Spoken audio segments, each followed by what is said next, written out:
Hey everybody, welcome to Sylph Uncensored. I am Sylph and that is Matt over there, and today we've got a video titled Satan's Guide to Making Women Hate Motherhood. This is by a woman named Reagan Conrad from a show she does called The Comments Section. So this will be interesting. Let's go ahead and get into it. It's not always sunshine and rainbows. That's not what I'm saying. Also, I haven't experienced it, so I'm not. Last weekend, Uh-oh, you can't hear anything? Okay, hold on one second. Well, I can hear you, but I can't. Okay. I can hear the video. Need to do.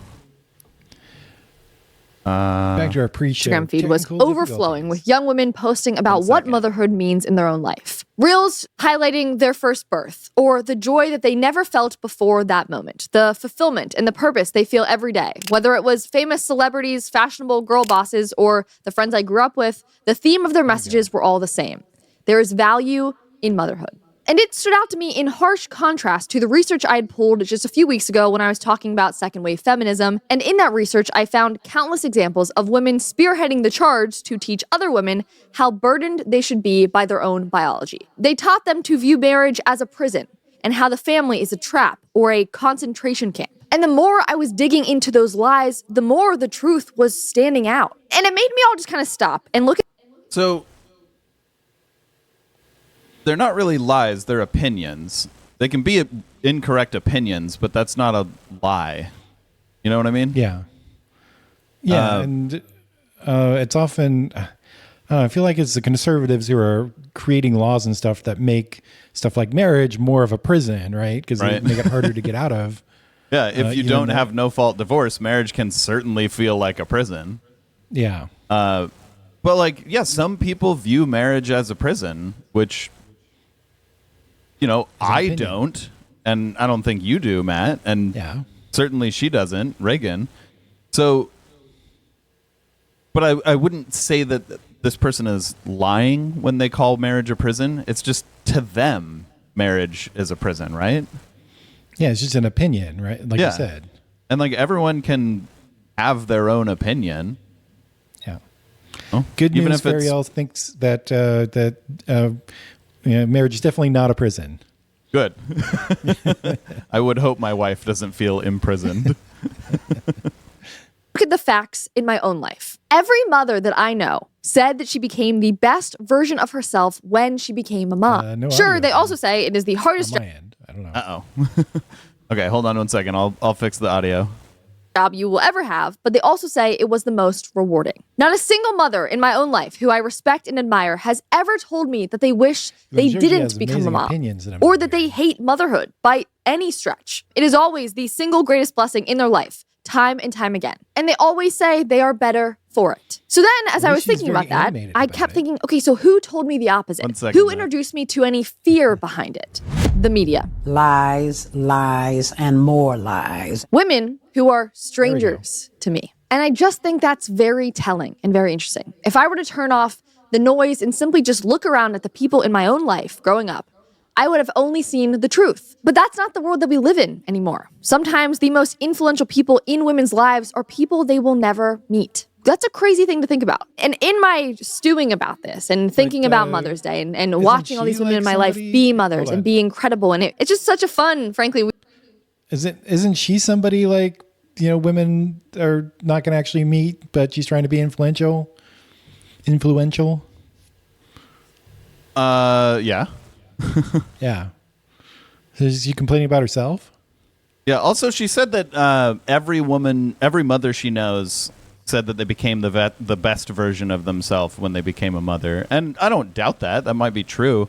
But I know plenty of mothers who feel that motherhood was not the right choice. I shouldn't say plenty. I know a few mothers who feel that motherhood was not the right choice for them. Right. And, that sucks when that happens.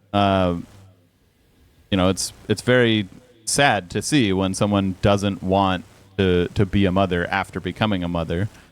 But it does happen, Some people make the choice to become a mother, or motherhood is not a choice they make, and end up disliking it. And that's perfectly valid. You know, it sucks. I'm not going to say it's okay because it does suck, but it's valid. It's valid to feel that way. It's, you know, no one should be forced into motherhood, is what I'm saying. Right. I think I may have to reconnect the audio every time I press play. So Really? Yep. Why? Because it won't remember the connection. So every time I hit play, I'll try and remember to do that. Okay. Week on social media to see all of that. That's when I stumbled upon this reel reposted from Evie Magazine. It was originally posted from a woman named Reagan, I believe. Great name. And she posted a video that said, I asked ChatGPT, if I were the devil, how would I make women despise motherhood? And then she went on to post what the prompt gave her. I guess that makes me the devil. I re-entered that into ChatGPT, and I want to show you guys what it said because it was the same thing that she got as well. Because this was so telling. I assumed it would sound similar to things I read about in my feminist deep dive, but I did not expect the prompt to be this on the nose. We literally put in the exact same thing. If I were the devil, how would I make women despise motherhood? If you were the devil and wanted women to despise motherhood, you wouldn't attack it directly. You'd reframe it as oppressive, limited, or outdated. Here's a concise playbook. It gives me chills because it's just listen. Okay, so this is my biggest problem with someone using ChatGPT and not really understanding what ChatGPT is and just large language models in general. She's asking it as if it's like the arbiter of truth, and it's not. So what ChatGPT and all large language models are is ostensibly a statistics machine. That's like oversimplifying it to the point that it's technically wrong, but basically, if you ask it something like, if I were the devil, how would I make women despise motherhood? What it's going to do is come up with a plausible sounding answer based on all of its training data.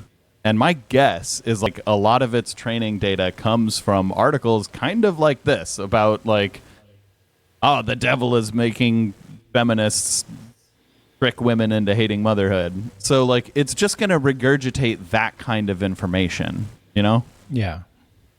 Yeah, I was going to say something similar.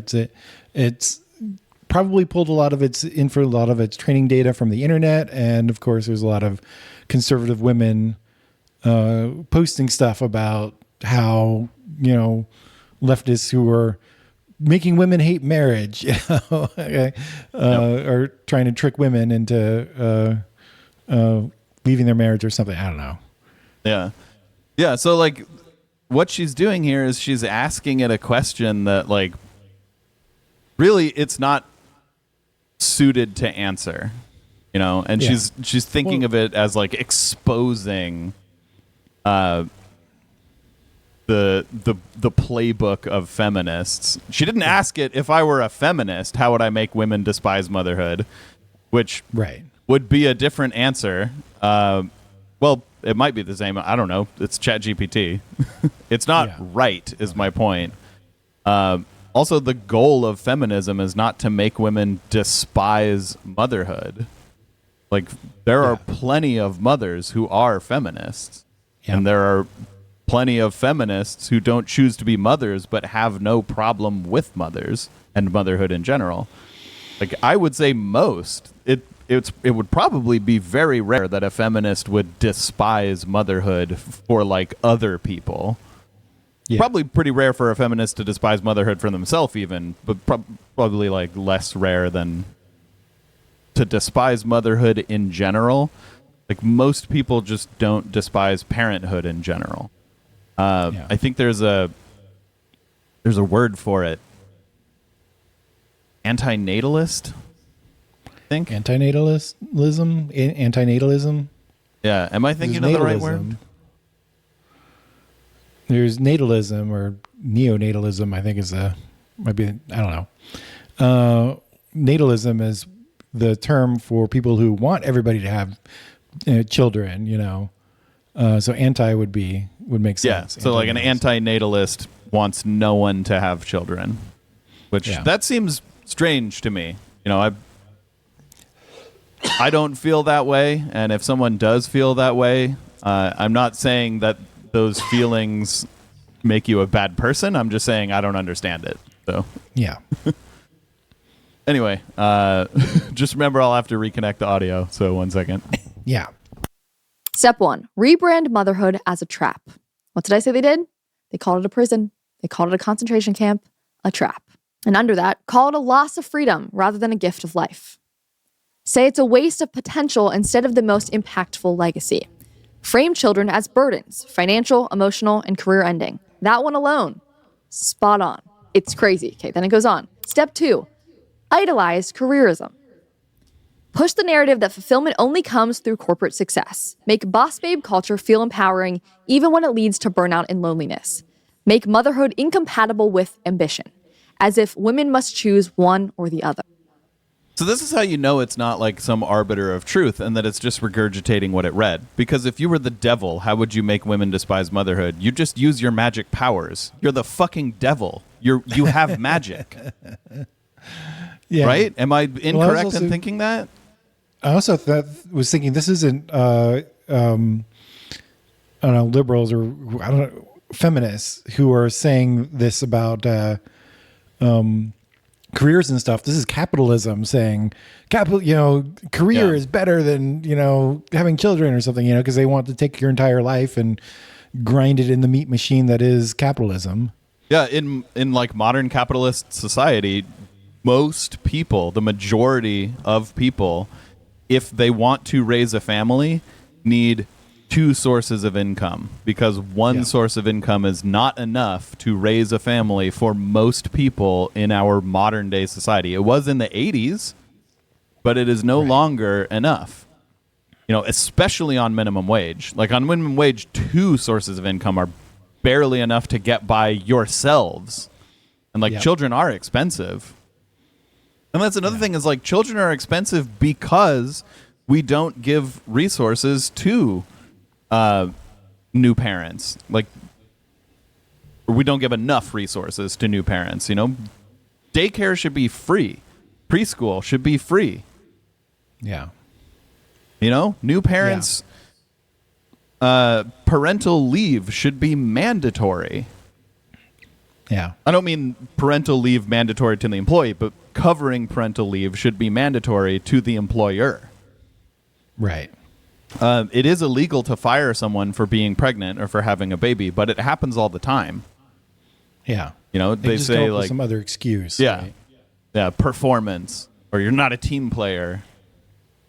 Sorry I wasn't a team player while I had a baby breastfeeding on myself.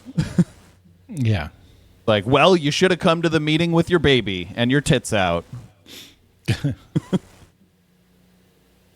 Some places even have I forget what they call them, mothers' rooms. Yep. Where the idea is that you go in there to express milk. Because I've never been a mother, but I have heard that it's painful when you can't express milk. And it sucks that we are so capitalistic that we're presented with a problem. A new mother experiences pain because she can't express milk, and she's not going to do that sitting at her desk. Yeah. Okay, the good solution would be don't make her work, right? Yeah. She can just stay home while that is happening, and once that stops happening, then she can come back to work when she's more comfortable, right? But no, we're capitalists, and we're okay, we're going to build a windowless room. We're going to paint it all white. We're going to put one lonely couch in the middle of it, and that's where you get to go. You get to go and sit in that room and think about what you've done. Yeah. Right? It's capitalism makes motherhood shitty. Yep. Makes fatherhood shitty too, because a lot of places don't give paternal leave. So, it's all on the mother to care for a newborn, because the dad just has to go to work. It's that's not good. It's not good for a newborn baby to not have any experiences with their father, right? Yeah. Or I shouldn't say it's better for a newborn baby to have experiences with their father, for their father to be around, especially to help the mom.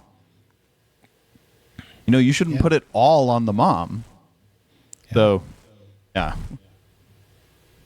Like, that's all of the things that she is mad about feminism for, just like you said, Matt, are the fault of capitalism.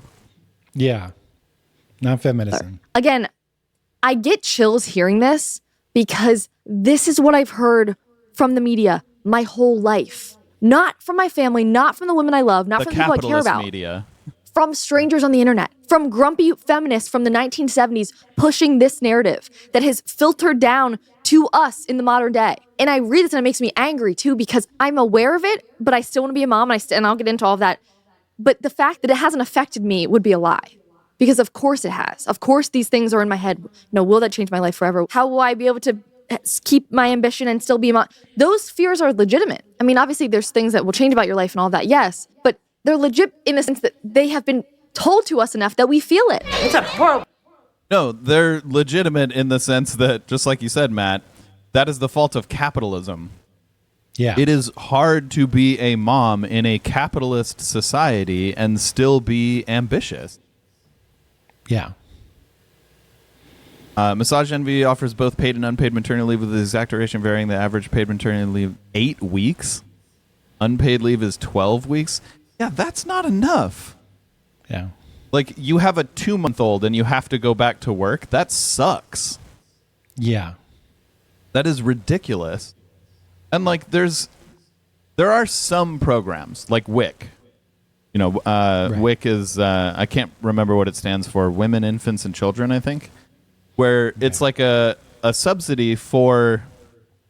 Actually, it's a subsidy for farmers and grocers, but it's a subsidy for newborns and mothers with young children, where you can buy things like milk and groceries and diapers, things like that, on this WIC card that you're given. But like, really, it's a subsidy for mostly like dairy farmers, other farmers, because that increases their profits. It just so happens that it also helps women and children, which is great. But like, we need more of that. Yeah.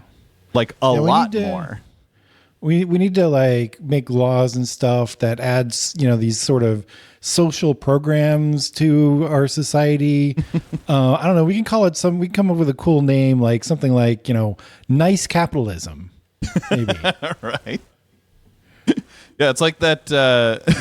Because there's no other ism that really fits. So we'll just call it nice capitalism.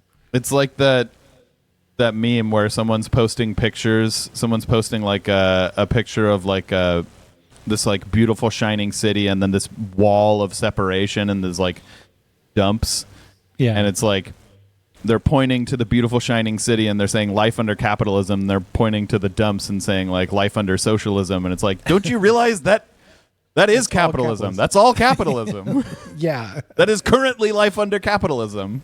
That's right. Sound. Children. Oh, your life is gross. My life is amazing. It's like the fear is legitimate. Like that doubt, that concern is an actual emotion. So like the fear is real. Yeah. But it's a fear of a lie. And it makes me angry that like it worked at all. That it's infiltrated all of us to the point that it has. And they keep going. Again, this has been step by step what we've seen play out. The fact that it's noting boss babe culture and says even when it leads to burnout. ChatGPT is not some political machine, at least not yet. So if anything, I thought it would be super like pro-feminist. But again, we asked it through the eyes of the devil. How would they portray motherhood as bad? How would they want women to get away from that? So wild. Okay, step 3, weaponized feminism. Twisted into a rejection of femininity and nurture, which again is what we've been saying, what it turned into. Didn't start like that, but it became that. Gosh. I don't know if anyone considers feminism to be a rejection of femininity and nurture.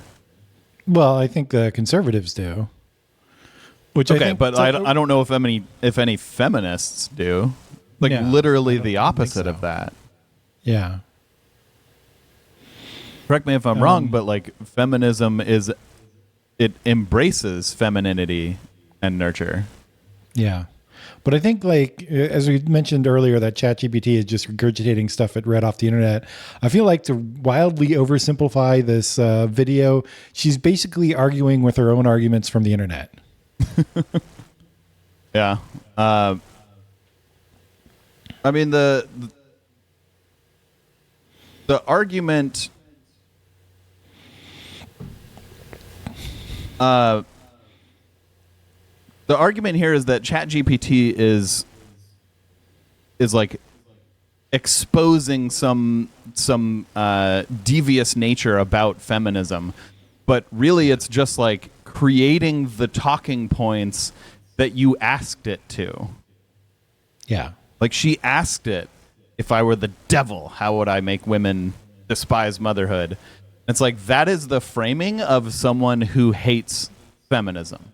So it's going to give you the talking points that it has learned from people who hate feminism. Yeah. Because, again, it's just a statistics machine. Yep. Okay, even this line, hold up. I learned about the whole sameness thing from Ben. Ben used to talk about that a lot, and he'd really kind of teach how that's what it became, and I've learned a lot from him. That's what this is saying. Replace equality with sameness. Denying the beauty of gender distinctions. If you go back and we literally replay what I said last week, it was talking about the sameness idea, because that is what happened with feminism. It ultimately was no longer a fight for equality, which, again, we're good, but a fight for sameness. No, you're not, but like, you don't see that, so that's okay. Sorry, I just realized that the video is very loud. I'm going to hopefully fix that with a compressor before I put this up on YouTube, but sorry if you're listening live and it's been like blowing out your ears. we are exactly the same as men, even though we literally are not, and never, ever will be. Paint mothers as weak or brainwashed by the patriarchy. Nothing here has been wrong. Step 4, normalize self-centered living. Preach self-love as the highest virtue, even if it means sacrificing others. I just have social media on replay through my mind. That's it all the time. Treat motherhood as a sacrifice. Stop. This is like a capitalist thing, right? It's like, it's not as direct. It's narcissism, but it's like a narcissism that's coming, I would argue, from capitalism. Yeah. So like, self-love as the highest virtue, even if it means sacrificing others. That's like some Ayn Rand bullshit. Yeah. Libertarianism. That makes sense. Yeah. That's not what feminism is about at all. Yeah. Like, self-love for sure, but like, don't sacrifice others. Well, I mean, isn't like part of feminism, there's a certain amount of empathy involved? In feminism, yeah. Yeah. Like, the goal of feminism is for there to be equality between the genders. Yeah. And you do that by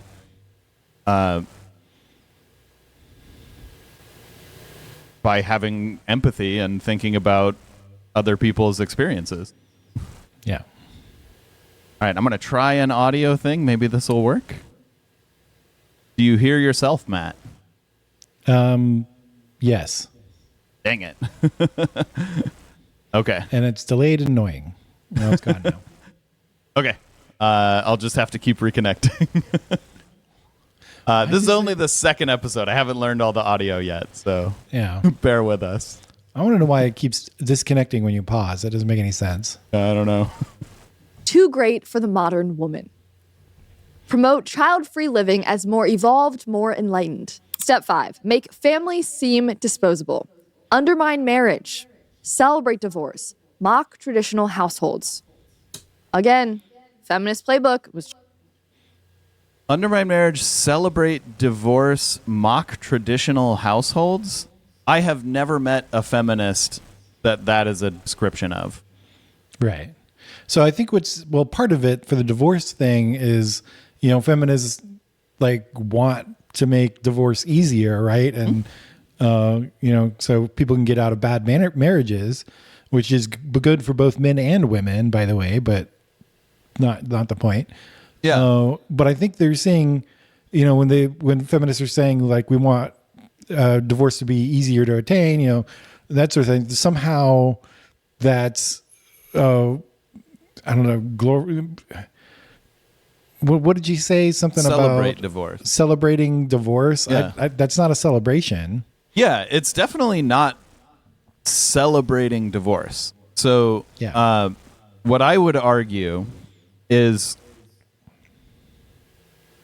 celebrating divorce as an option is, one of the goals of feminism, to make divorce, like you said, easier to attain in bad situations. Or in any situation. It doesn't have to be bad. Like if you just want out of a marriage that you're not into, you should have that as an option. So I don't think anyone is like celebrating the fact that divorce happens. They're celebrating that divorce is an option, if that makes sense. Right. Yeah. Yeah. It goes back to this idea of like no-fault divorce being something that the right opposes. Which is disgusting to me that they would oppose something like no-fault divorce, because no-fault divorce helps women who are in bad situations. That's literally all it does. There's no, I mean, it also helps men that are in bad situations, for sure. But like, the only time you would be opposed to no-fault divorce that I can think of is if you want to keep people trapped in bad marriages. Yeah. Like if you want to make marriage actually a prison, you would be against no-fault divorce. Right. Yeah. So, yeah, like what she's saying about feminists is actually the opposite of feminism. Yeah. Also, the same with like mock traditional households. I don't think feminists mock traditional households. They just consider it one of many options. If someone wants to have a traditional household, that's fine. Like I consider myself a feminist, and I have absolutely no problem with someone having a traditional household. Like I am trying to have a traditional household of like a husband and a wife and children. So I don't think that feminists mock traditional households. Maybe some do, but I think that's very rare. Yeah. Just talking about this. Celebrate surrogacy and sperm banks as preferable to real families. So Matt, you just missed what she said. I did. She said celebrate sperm banks and surrogacy. How did it put it? Hold on. I need to go back because this is important. Step 5. Make families seem disposable. Celebrate surrogacy and sperm banks as preferable to real families. This is how you absolutely fucking know that this was written by, like, this is verbatim coming from a conservative article. Like, you asked ChatGPT to spit out a conservative article, and it was like, yeah, I got some of those in my training data. Let me spit this out for you. Because surrogacy and sperm banks are real families. Yeah. There's no way that you can celebrate them as preferable to real families because they are real families. Yeah. So, yeah, this is just like ChatGPT regurgitating conservative talking points that it was trained on. Yeah. And the fact that she thinks it's not that shows that she really doesn't understand what ChatGPT is. Yeah. Disposable. Undermine marriage. Celebrate divorce. Mock traditional households. Again, feminist playbook was just talking about this. Celebrate surrogacy and sperm banks as preferable to real families. Oh, it's so insane. It's so insane how spot on this is. Treat fathers as useless and mothers as optional. I haven't spotted a single error yet to the modern world. Not one. Step 6. Wow. She hasn't seemed to have spotted anything. I mean, that's because she asked it to create conservative talking points, and she is a conservative. So, of course, she agrees with the conservative talking points that it created.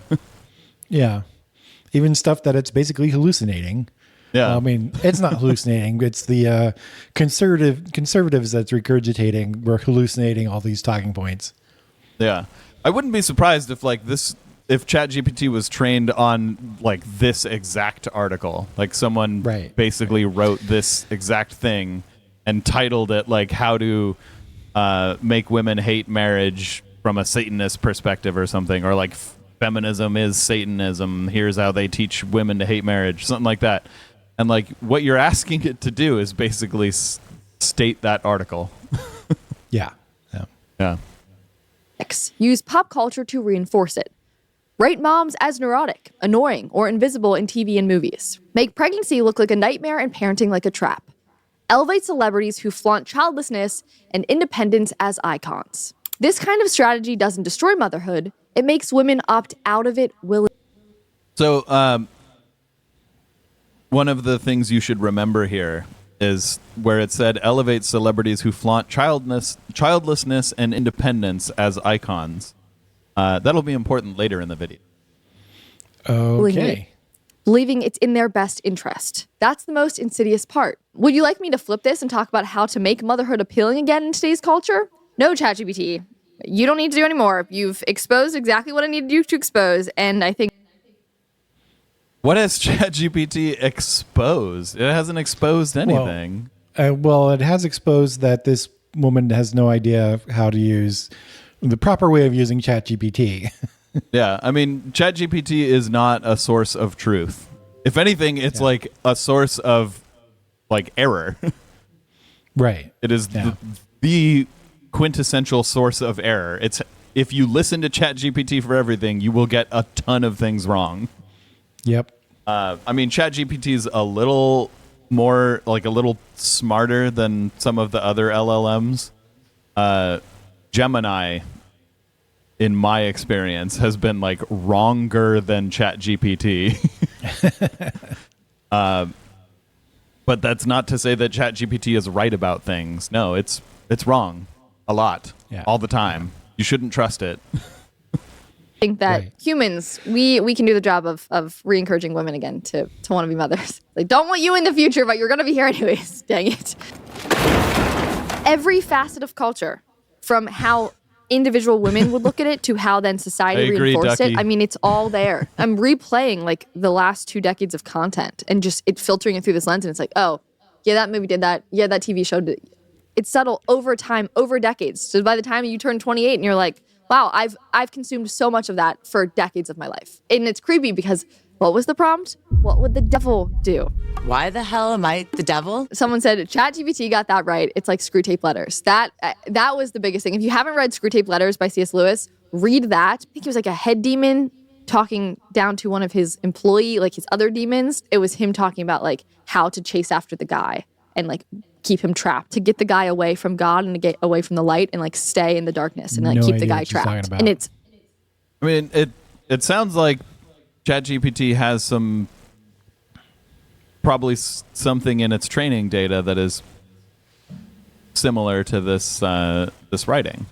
A fascinating read, again, because it's from the perspective of the devil. So here, again, it's that same thing with that ChatGPT did. Someone else said, wow, spot on how society promotes and values a culture of death versus a culture of life. Somehow, ChatGPT didn't miss anything. But you... Wow. Culture of death versus a culture of life. I'm pretty sure they probably have it reversed in what I think is the culture of life and the culture of death. You know what I mean? I mean, again, like all of these problems come from capitalism. Yeah. Capitalism saying like, okay, you can have a baby and we'll give you maybe 2 months to interact with your baby, but then you got to get back to the fucking grind. Got to be productive again. Yeah. Get back to it. Quit being lazy bones. Get back to work. And if you take more time, not only will you not get paid for the more time, but you'll actually go backwards in your career if you try to start it up again when the child is older. My breasts hurt because I can't express milk. Go sit in the car like a good capitalist and express milk on your lunch hour. That's right. Sorry, your lunch 15 minutes. This is capitalism, dang it. We need to extract as much value from you as we can. Yeah. might be missing. Oh, this is an ad. We got Also, their glass jars are very cool. through the ad. You have sameness. As ChatGPT so There we go. clearly noted, in those last 50 plus years, the focus on equality was retired because it was achieved. And they switched to the forced sameness. Oh. I didn't realize we achieved equality. Good job, guys. We did it. Yeah. Woo! It's strange how it's equality. Everything's equal, and but they still complain about things being unequal and pointing out that they're clearly unequal. Yep. As far as I know, there is one thing that that has flipped. In terms of inequality, there's one thing that's flipped, and that's college admissions. Yeah. Yeah. So women now have, a higher percent of college admissions than men. And it used to be the other way, that men had a higher percent. That's the only thing that has flipped, as far as I know. I could be wrong, but I'm pretty sure that's the only thing that has flipped. So, no, I would say we have not achieved equality. Yeah. I mean, there's other things that have gotten better, but not equal. Like the pay gap has gotten smaller, but it's not equal yet. Yeah. Yeah, certainly a lot of things have gotten better, which is good. That's what we want. We want it to continue to get better. Yeah, but the people on the right are like so upset that women are represented more in college as college students than men now. They're so upset. They're like viewing it as this crisis of manhood, crisis of like masculinity. Right. It's like, that's fine. Who cares? Yeah. Like let women take a W for once. Come on. Yeah. Hasn't it been men long enough? Yeah. And like no one's saying you can't go to college as a man. If you're like really upset about that, fucking try harder. Yes. And everything changed. And again, just for some history, like a quick history lesson, the birth control pill came out in 1957. Everybody. And then you have, starting in 1960, the fertility rates among women, blue as U.S., dropped dramatically. There's also like another factor here that is not considering. That was when the birth control pill came out, and I certainly would believe that it has something to do with that. But another thing is there was the baby boom. We had a larger population, and generally when a population gets larger, you get fewer births per woman as the population kind of fills out. If you're growing into new areas, your population will expand at a more rapid rate than if you're just refilling the same area. Yeah. Did you say since the 80s, or was this all the the way back? 60s? 60s, okay. Yeah, so it's on the very left part of that graph is 1960, which was kind of like in the kind of later half of the baby boom. Yep.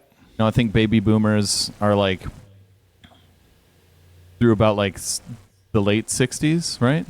That kind of when the cutoff normally is? No, baby boomers Mid-60s. should be through the 50s. I don't think they go into the 60s. No, they do. I don't know. Because I think Barack Obama's a baby boomer, and he was like 62, I think. I don't know. Maybe look it up. The generations as we have them marked are kind of weird. Yeah. Some of them are much longer than others, because now we consider like 15 to 20 years to be a generation, but the baby boomer, if you're including like into the late 60s, would be more than 20 years. Wouldn't that be about 20 years? Okay, late 60s, yeah, but like maybe mid 60s or early mid 60s. Maybe, yeah. But yeah, that's when the birth rate started to drop down, and I think it's just because like that was, the baby boom, and then we kind of had a lot of population, and it's not like our population has stagnated; it has grown. You can see here on this graph, it's not like the birth rate has gone down to 1. Yeah. Well, it's under the replacement rate, which is what they all complain about. Yeah, I guess the replacement rate would be 2, right? No, it's actually like 2.1, and that 0.1 is because of deaths, basically. Okay. But it's not like it's really low. And also you have like immigration to replace population that isn't. Right, but that's the great replacement theory. Yep. We can't let there be more immigrants. We need more. Oh gosh, I don't even want to finish that sentence. Yeah, that's probably good. To the early 70s. Again, we talked about it last week. What happens during the early 70s with feminism, all that, abortion, all the things. And then it just stays stagnant, relatively so, for a while. And then from 2010 onward, it dropped even further. It's just interesting. It's just interesting how that all plays. And then these women did start opting out of motherhood, just like the prompt said. They were choosing to use birth control and avoid motherhood. One person commented under that original video because they were... Is there some reason why women would be wanting to use birth control and either opt out or delay having babies during this period of time? Is there some like kind of thing that was happening? Some sort of ism, maybe? What do you mean? Capitalism? Oh, yeah. Yeah, it's a lot harder to have a baby when you're young now, because when you're young, it's like you just don't have the finances to. Yeah. Especially like she was talking about after the 2010. Do you know when the last time minimum wage was raised is? Was it the 2000s? 2009. 2009. Okay. That was the last time we raised federal minimum wage. And the birth rate fell. Imagine that. Yeah. So yeah, again, the problem is that people can't afford to have families.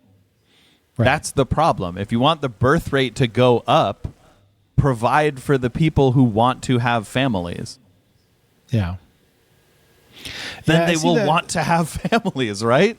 Like one of the biggest roadblocks to people who actually do want to start a family is not being able to afford it. So that's why people choose birth control, because they know that if they accidentally get pregnant and they don't want to have an abortion, because surprisingly enough, not everyone on the left is like gung-ho about abortions, like having one personally. If someone does get pregnant and they choose not to have an abortion, they know that that's going to be a big financial burden to them, to the point where it will impoverish them. Yeah. So just make it so that having kids doesn't make you impoverished. Yep. Yeah. Have you seen that that meme that was going around that showed like it was Elon Musk's net worth from like 2009 till present, and Jeff Bezos and Mark Zuckerberg and all of them, like their net worth goes up by like 10x, right? It's like 10 times what they had before. And then it shows like minimum wage stays the same. Yep. And I always I always dislike the conclusion to that meme, because it's always like, well, we should tax the rich. And I'm like, well, it seems like what you're saying is minimum wage should really go from $7.50 an hour to $75 an hour. Yeah, I'm of the opinion, we've been trying to get a $20 minimum wage for so long that now a $20 minimum wage is not even enough. Yeah. So I think that minimum wage, like real easy solution, just raise minimum wage to a living wage and then set it to track with inflation. Yeah. Yeah. So that every year, whatever the inflation rate is, if inflation is 2%, minimum wage goes up by 2%. If inflation is 5%, minimum wage goes up by 5%. Yeah. Simple solution. It should be using the same inflation calculator that's used for, I don't know, there's like some taxes or something that or tax cutoff or something that is used for rich people, right? To get, more deductions or something. And like, it should be use the same exact calculation of inflation. So that they can't cheat on it. It's like, well, if you want your tax deductions, you got to raise minimum wage too. Yep. Yeah. Well, yeah. I think we're gonna stick a fork in it here, and we'll head over to. Wait, hold on. You said that her saying something about being a childless influencer or something, or celebrity who's going to come back. Did that? I guess later she talks about Katy Perry and how like Katy Perry said in an interview that like being a mother was her greatest, like the greatest part of her life. It was right after she had gone to space in the Jeff Bezos rocket. Yeah. In the penis rocket. Yeah. And it's like, it sounds like, you know, the celebrities that we're holding on high still regard motherhood quite highly. Oh, yeah. You know, I don't know of any celebrities who are like, yeah, fuck motherhood. Mothers are terrible. Yeah. Well, maybe there are some, but I don't know of any. Well, I think I've heard a lot of celebrities who are like, well, I have to delay motherhood because to make money, like I have to work now and I can't have a kid right now. And it's not the same as saying that motherhood is bad. It's like, it's again capitalism. Like now is the time that I can make money. I got to do that. I don't have time to do anything else. Yeah. Yeah. All right. Well, thank you for tuning in to Sylph Uncensored. If you are listening live, stick around for Sylph Redacted right after this. If you're listening on YouTube, like the channel and follow the video, and we'll see you next time.